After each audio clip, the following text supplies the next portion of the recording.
ఓం సాయిరామ్. సమర్థ సద్గురు సాయినాథ్ మహారాజ్ కీ జై. మన సాయి బిడ్డలందరికీ కూడా నమస్కారం ఫ్రెండ్స్.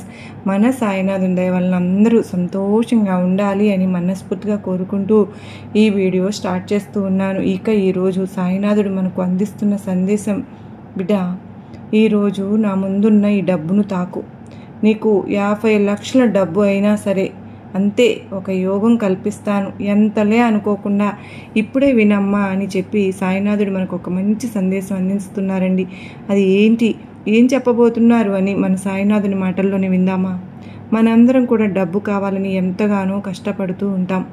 ఆ డబ్బును ఎలా అయినా సరే సంపాదించాలి అని రేయింబవళ్ళు కష్టపడుతూ ఉంటాం. అయినా కూడా మనకు డబ్బు ఎంతో అవసరం కదా. కాలు బయట పెట్టాలంటేనే డబ్బు అనేది చాలా అవసరం. ఆ డబ్బు కోసం శ్రమిస్తూ మనం కష్టపడుతూ ఉంటే తగిన ఫలితం రాకుండా ఉంటుంది. మనం చేసే పనులు వెనక్కిపోవడం, అవన్నీ కూడా విఫలం అవడం, అందువల్ల మనకు నష్టాలు రావడం, డబ్బు ఖర్చు అయిపోవడం, ఇలా ఎన్నో రకాలుగా జరుగుతూ ఉంటాయి. మనం సాయినాథుని కోరుకుంటూ ఉంటాం, బాబా నేను చేసిన పనికి తగిన ఫలితం అనేది రావడం లేదు, నాకు మంచి మొత్తం వస్తుంది అనుకున్నాను, కానీ ఆ డబ్బు అనేది రాక చాలా ఇబ్బందులు పడుతున్నాను, నష్టం మీద నష్టం, నేను ఎప్పుడు బాబా కోలుకునేది అని ఈ విధంగా ఎన్నో విధాలుగా మనం బాబాని వేడుకుంటూ ఉంటాం, మన కష్టాన్ని చెప్పుకుంటూ ఉంటాం. ముఖ్యంగా ఇప్పుడున్న కాలంలో డబ్బు అనేది ఎంత ప్రాథమిక ఒక రోల్ని పోషిస్తుంది అంటే, ఆ డబ్బు అనేది ఎంత అవసరం, ఆ డబ్బు కావాలి, మాకు ఇంత డబ్బు అవసరం, మాకు రావాల్సిన డబ్బు రావాలి, ఇంకా ఆదాయం రావాలి, పదే పదే మనం మన సాయినాథుడిని ఆరాధిస్తూ కోరుకుంటూ ఉంటాం. తప్పకుండా మన సంపాదన ఎంతైతే ఉంటుందో ఆ సంపాదనకు తగిన ప్రతిఫలం అనేది సాయినాథుడు ఇస్తారండి. కానీ సాయినాథుడు ఏం చెప్తున్నారు అంటే, బిడ్డ నువ్వు ఎంతైనా సంపాదించు, కానీ ఎంత నిలబెట్టుకున్నావు అన్నదే ముఖ్యం. ముందుగా నువ్వు సంపాదించిన దానికి ఆ డబ్బును జాగ్రత్త చేసుకోవడం, దానికి విలువను ఇవ్వడం నేర్చుకో. డబ్బు అనేది ఊరికే వచ్చేస్తే నీకు అంత విలువ తెలియదు. ఎంతో కష్టపడి ఎంతో కష్ట నష్టాలు ఎదుర్కొని వచ్చాక వాటి విలువ నీకు అర్థమవుతుంది. డబ్బు ఎంతైనా సంపాదించు, కానీ ఎంతైనా పోగొట్టుకోవద్దు తల్లి. కనుక నీ వ్యక్తిత్వాన్ని పోగొట్టుకోవద్దు. డబ్బు కోసం నీ వ్యక్తిత్వాన్ని తాకట్టు పెట్టుకోవద్దు. ఎందుకో తెలుసా, ఆ డబ్బు కంటే విలువైనది డబ్బు ఈరోజు వస్తుంది పోతుంది, కానీ వ్యక్తిత్వం ఒక్కసారి పోయింది అంటే నీ మీద ఎంతో దురభిప్రాయం అనేది పడుతుంది. కనుక డబ్బు ముఖ్యం కాదని నేను చెప్పను, కానీ విలువలు వ్యక్తిత్వం అనేది ఇంకా ముఖ్యం. ఆ విలువలను నువ్వు కాపాడుకో. డబ్బు నువ్వు సంపాదించే దానికన్నా ఎక్కువే నీ ఫలితం అనేది వస్తుంది. ఎందుకంటే నువ్వు కష్టపడుతున్నావు. నీ కష్టానికి ప్రతిఫలం ఈరోజు రాకపోయినా రేపు తప్పకుండా వస్తుంది. నీవు న్యాయంగా సంపాదించాలి అనుకున్నప్పుడు తప్పకుండా మంచిగానే నీకు ధనం అనేది వస్తుంది. ధనం సంపాదించాలి అంటే ఎలాగైనా సంపాదించవచ్చు, కానీ ఒకరి మనసులో స్థానం సంపాదించాలంటే అది చాలా కష్టం. ఎదుటి వారి మనసును అర్థం చేసుకునే గుణం అనేది నువ్వు పెంచుకోవాలి. కనుక ధనాన్ని నేను నీకు ఇవ్వకుండా ఎందుకు ఉంటాను? ఇప్పుడు నీకు ఉన్నది ఒక కష్టకాలం అనుకో. ఆ కష్టకాలం పోయాక తప్పకుండా నీకు మంచి ధనయోగం అనేది కలుగుతుంది. నువ్వు ఏ ఆటలైనా సరే గెలవాలన్నా, ఏ యొక్క సమస్యను పరిష్కరించుకోవాలి అనుకున్నా, నీ యొక్క విజయాన్ని అందుకోవాలి అనుకున్నా, పోటీదారులు అందరినీ ఓడించాలి అన్నా, జీవితంలో గెలవాలి అన్నా మొదటిగా నీతోటి వారిని ప్రేమించు.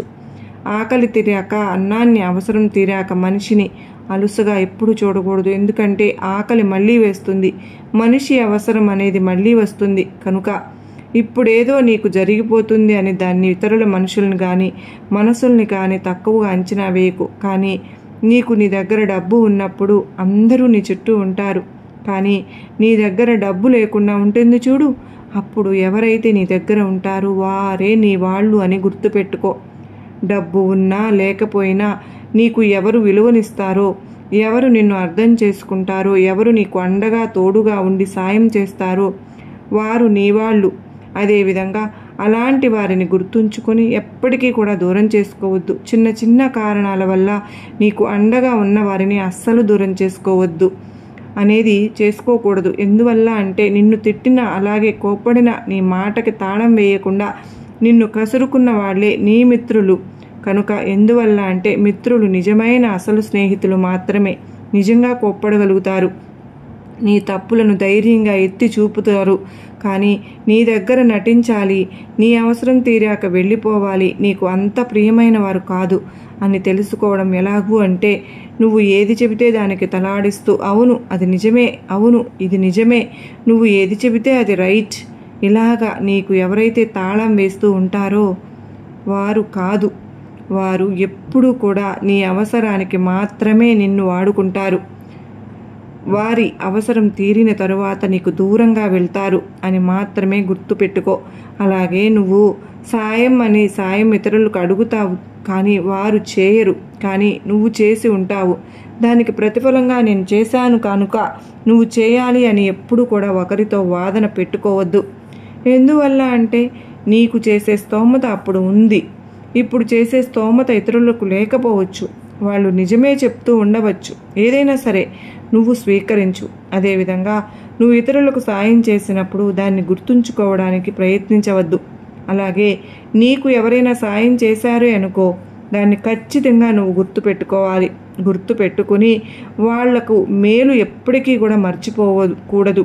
వాళ్ళకు ఏదైనా అవసరం ఉన్నప్పుడు తప్పకుండా నువ్వు సహాయం చేయడానికి ముందుకు రావాలి. బిడ్డ, ఇది ఎప్పుడు కూడా నువ్వు గుర్తుంచుకోవాల్సిన విషయం. అది డబ్బు పరంగా అయినా సరే, లేదా మాట పరంగా అయినా సరే, ఏదైనా సరే, ఇతరుల సాయపరంగా అయినా సరే, నీకు ఎవరైతే మేలు చేస్తారో వాళ్ళను నువ్వు అసలు మర్చిపోకూడదు తల్లి. నువ్వు ఇతరులకు సాయం చేసి ఉంటావు ఒకప్పుడు, కానీ ఇప్పుడు నువ్వు ఏదైతే వాళ్ళు అడిగి నువ్వు కాదు అన్నావు అంటే నీకు దూరం అయిపోతారు. ఎందువల్ల అంటే ఇంతకు ముందు చేసిన సాయం వాళ్ళకు గుర్తుండదు. నువ్వు ఇప్పుడు ఏదైతే చేయలేదో అది డబ్బు పరంగానా, లేదా మాట పరంగానా, ఏ ఇతర వస్తువుల పరంగానా, ఇప్పుడు ఏదైతే నువ్వు సాయం చేయలేదో అదే మాత్రమే వాళ్ళు గుర్తుపెట్టుకుని నువ్వు చేయలేదు అనే ఒక భావనతో నిన్ను దిప్పి పొడుస్తూ ఉంటారు. కనుక చేసినవన్నీ మరచిపోతారు. అటువంటప్పుడు నువ్వు వాళ్ళ దగ్గర ఏదో నిరూపించుకోవాలి, వాళ్లకు నువ్వు దాసోహం పలకాలి అని అనుకోవద్దు. ఎందువల్ల అంటే వారు అపార్థం చేసుకోవాలని నిర్ణయించుకున్నప్పుడు నువ్వు ఎంత చెప్పినా వాళ్లకు నచ్చ చెప్పినా వాళ్ళు మారరు. కనుక అలాంటి వాళ్ళను వదిలేసేయాలి. నీ పని ఏంటో నువ్వు చేసుకో. నీ పనిలో నిజం అయ్యి నువ్వు ఎలా సంపాదించాలి నిమగ్నం అయిపోయి నువ్వు నీ కుటుంబాన్ని, నిన్ను నమ్ముకున్న వారిని ఎలా నువ్వు చక్కగా వారి అవసరాలు చూసుకుని బాగా చూసుకోవాలి అనేది గుర్తుపెట్టుకో. మొట్టమొదటిగా నిన్ను ఇష్టపడేవారు, నిన్ను నమ్ముకున్న వారు ఎప్పటికీ మోసం చేయవద్దు. అది నిన్నే నమ్ముకున్న వారిని, వేరే లోకం అనేది ఉండదు. ఎందువల్ల అంటే నువ్వే ప్రపంచం కనుక నువ్వు డబ్బు తెచ్చినా తేకపోయినా కూడా ఇతరులు వాళ్ళు నీవారు మాత్రం తప్పకుండా నీ దగ్గరే ఉంటారు. డబ్బు లేని పరిస్థితుల్లో నిన్ను కోప్పడినా కూడా నీకు అండగా ఉండి మేము ఉన్నాంలే చూసుకుందాం అనే ఒక భావనలో ఉంటారు. కనుక నిన్ను నమ్ముకున్న వారిని ఎప్పుడు చేయి వదలకు. ఇంకొక మంచి మాట చెప్తాను వినుబిడ్డ. ఎవరికైనా ఓపిక అనేది కొన్నాళ్లే ఉంటుంది. సహిస్తున్నారు కదా అని పదే అలాగే చేస్తూ ఉంటే వారి ఓపిక కూడా నశించిపోతుంది. అది అర్థం కాక కొంతమంది చేసిన తప్పునే మళ్ళీ చేస్తూ ఉంటారు. ఒక్కసారి వారికి మనసు విరిగిపోయిందనుకో, దూరం పెట్టడం మొదలు పెడితే ఎన్ని ప్రయత్నాలు చేసినా మళ్ళీ వారు దగ్గర అవ్వడం అనేది చాలా కష్టం. మనిషి విలువ తెలుసుకోవాలి. కనుక దగ్గర ఉన్నప్పుడే ఆ మనిషికి నచ్చని పని మళ్ళీ తిరిగి ఆ తప్పుని ఎప్పుడు కూడా చేయవద్దు. అందుకనే నీకు ఇష్టమైన బంధం దూరమైనప్పుడు తర్వాత బాధపడేది నువ్వే కదా. అందువల్ల నీకు ఇష్టమైన బంధాన్ని మనస్సు విలువ తెలుసుకో. నిన్ను కోరి ఆ మనసుని కష్టపెట్టకుండా మంచిగా ఎలా చూసుకోవాలి అనేది, ఆ బంధాన్ని ఎలా నిలుపుకోవాలి అనేది నువ్వు చాలా ముఖ్యంగా చేయవలసిన పని. ఎందువల్ల అంటే డబ్బు అనేది ఎంత ముఖ్యమో నీకు నేనున్నాను అనే ఒక బంధం కూడా ముఖ్యమే. కనుక నీకు కావలసినటువంటి మొత్తం, నీ ఇబ్బందులు తీరే మొత్తం అంతా తప్పకుండా వస్తుంది. నువ్వు ఎదురు చూసే మొత్తం తప్పకుండా నీకు అందుతుంది. నువ్వు చేసే పనులు ఖచ్చితంగా 15 రోజుల్లో నీకు మంచి ఫలితం అనేది వచ్చి నీ కష్టాలన్నీ తీరి ఒక పెద్ద మొత్తమే నీకు లభిస్తుంది. బాధపడవద్దు. ఈ సాయిని నమ్ముకున్నావు కదా, ఈ బాబా అనుగ్రహం నీకు పరిపూర్ణంగా ఉంటుంది. నీకు నా ఆశీర్వాదములు ఇస్తున్నాను బిడ్డ అని సాయినాథుడు అత్యద్భుతమైనటువంటి సందేశం అందించారు కదా ఫ్రెండ్స్. మీకు ఈ సందేశం నమ్మకాన్ని, ధైర్యాన్ని కలిగించింది కదా, నచ్చింది అనుకున్నవారు ప్రతి ఒక్కరూ కూడా ఒక చిన్న లైక్ ఇచ్చి సపోర్ట్ చేయండి. అందరూ బాగుండాలి, అందరిలో నేను ఉండాలి అని మనస్ఫూర్తిగా బాబావారిని కోరుకుంటూ సర్వే జన సుఖినో భవంతు, లోకా సమస్త సుఖినో భవంతు. ఓం సాయిరామ్.